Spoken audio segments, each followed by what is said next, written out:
Okay, I just recorded 10 minutes of audio and I seem to have deleted it. We're gonna get this TikTok thing down. We're gonna get it down solid. It was also kind of awkward because I was trying to record and I assumed that this area was not that well frequented during the day, and I'm realizing I was wrong. Lots of people walking by, so it's not my favorite thing when I'm trying to talk about something that makes me feel vulnerable and you have people going by and looking at you and staying there to watch everything you have to say, because you chose to film yourself in a public place. It's even frustrating even if I was to record myself at home. I'm a person who very much enjoys voice notes, and I love sending voice notes to people. And I will send voice notes in my apartment. And as I'll be walking out of my apartment, my upstairs neighbor loves to engage me in conversation. And he constantly keeps bringing up topics that I didn't tell him about. So I know for a fact that even though I'm quote unquote in my house recording just to my friends in a quote unquote soundproofed apartment, apparently my voice is carrying and he's catching the whole of what I'm saying. So it's like there's nowhere that there is privacy. There is no privacy. Privacy is an illusion. You're outside in public, people are here to listen. You're in your home trying to just have a conversation with your friends, people are there to listen. And that's always been my life. That's always been my life. The original video I recorded was talking about fear.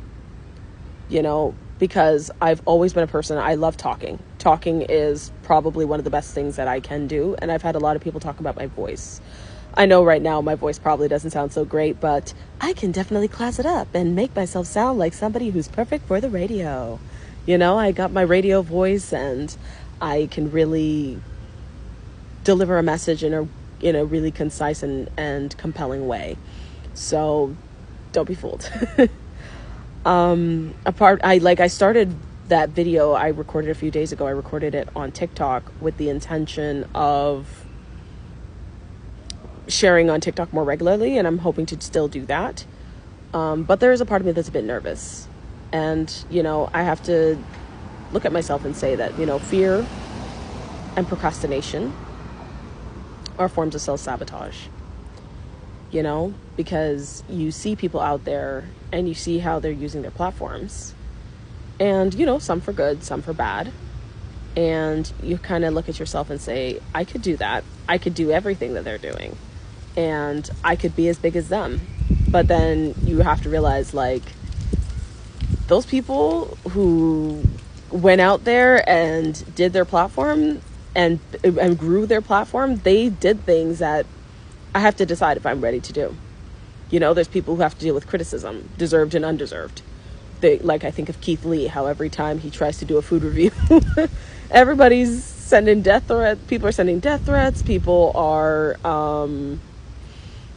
criticizing him because how dare he do his review this way or that way, and it's just nuts. Or you have people like Key Look recently who, you're putting out videos, you're putting out content and being completely ignorant of the fact that you're making a complete fool of yourself because, the social awareness isn't there.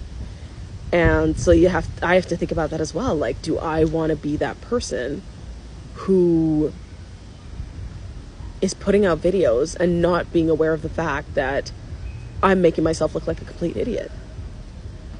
Or we could think of those guys, Sugar Honey Iced Tea and Giggles, Fahad and James, going viral right now, and think of the fact that, do you want to be that person who gets outrageous and ridiculous and controversial for views, and then eventually when you're trying to move above and beyond that and trying to go to a new level, people bring up your old content and they're like, look, this is who you used to be, we know who you really are, or you partner with the wrong person, laugh at the wrong jokes, say the wrong things, and people rightfully drag you for it, and you have to be so careful.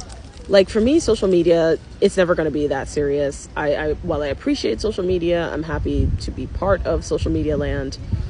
I don't know if I would ever make it a full-time career for myself. I don't think that's something for me. It is something I'd love to do part-time, because trust me, I like to be quiet in public, like until I get really comfortable, and then I start talking. But yes, I am a big run my mouth kind of person. Love running my mouth. Always and forever. Like, you know, and I guess for me personally, an example that I'm thinking of, like I get really nervous about being out there because, as I said previously, my people, I don't know what it is about me, but whenever I speak, whatever I say goes to the four corners of the earth.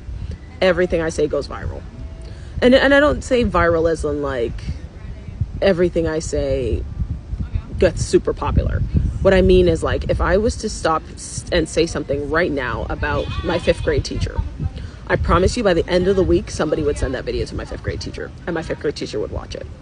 That's just how it's always been with me. If I say something about a particular person, that person always ends up catching whatever I have to say.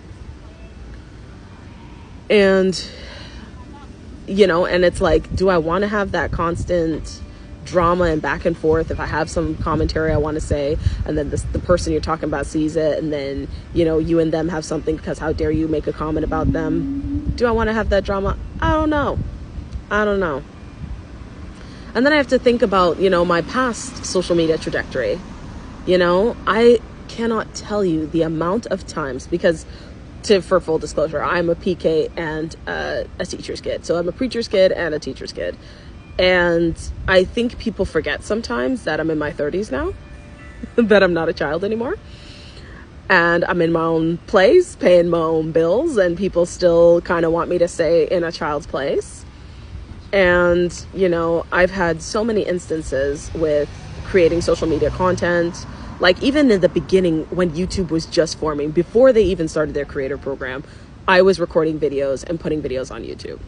And then people would contact my parents, and then my parents would force me to take the videos down. Same thing happened when I was in university. I thought, okay, I'm at university. I can just start creating YouTube content. Again, people went reporting me to my parents, and then my parents forced me to take the videos down. And I thought it was funny. A few years ago, one of my parents came up to me. Hey, Mom. Hey, Dad. Since I know somebody's going to send you the video. One of my parents came up to me, and they were like, and I don't know what we were talking about. I can't remember anymore. But I remember them saying, why don't you create YouTube videos and start talking about this topic? And I was sitting there thinking, are you all not the same people who like shut down my YouTube channel more than once? Like, what? You know, and I've had this happen so many times. I used to have a public Twitter account, used to have a public Facebook account. People constantly taking things I say on social media and sending them to my family. Even back in about a year ago, I had a private Twitter account, less than 100 followers, just laughing and kikiing on my platform. And of course, somebody decided that I was talking a little too irreverently, and decided to race to my family and start giving them screenshots of everything I was saying on my social media. And it's like, I don't want to blow up my personal life just to have fun online and just to make content. And so I got to decide, because it's like, I feel a burning in me. You know, like Jeremiah in the Bible, where it was like, I tried to keep silent, but then I just felt a fire inside of me and I couldn't keep it in. I feel like that, you know? I feel like if I can't talk, I'm going to explode, you know? So I have to talk. I have to give my opinion on things. And as much as I love my friends and sending them voice notes of every single thing I think about, they're busy girls. They got things to do, you know? And I'd love to actually like share my opinions publicly and have dialogue and have conversation. But then it's like, I don't want the drama that comes with it. So I don't know. We'll have to see what happens. We'll have to see how this goes. We'll have to see what succeeds. What succeeds, my fear or my drive for bigger and better. So we'll see.